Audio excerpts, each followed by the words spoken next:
La communication politique et commerciale a une longue histoire qui remonte à l'Antiquité. Dans l'Égypte ancienne, les pharaons utilisaient des hiéroglyphes pour communiquer avec leur peuple. Et les Romains utilisaient des affiches et des annonces pour informer la population des événements importants. Au Moyen Âge, les rois et les seigneurs utilisaient des messagers pour transmettre des messages importants à leur cour ou à d'autres dirigeants. Les premiers journaux imprimés ont été créés à la fin du XVIe siècle, ce qui a permis une diffusion plus large de l'information. Au cours des siècles suivants, la communication politique et commerciale est devenue de plus en plus sophistiquée.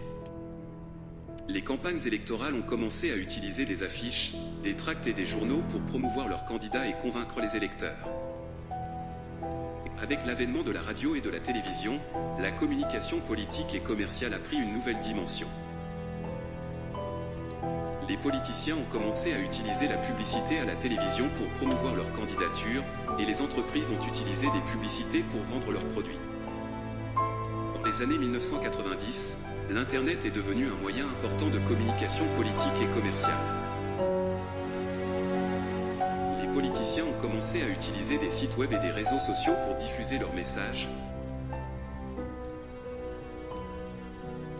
Et les entreprises ont commencé à utiliser le commerce électronique pour vendre leurs produits en ligne.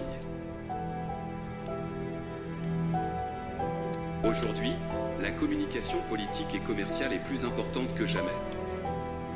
Les entreprises et les politiciens utilisent une variété de canaux pour atteindre leur public, y compris les médias sociaux, la publicité en ligne, la télévision et la radio.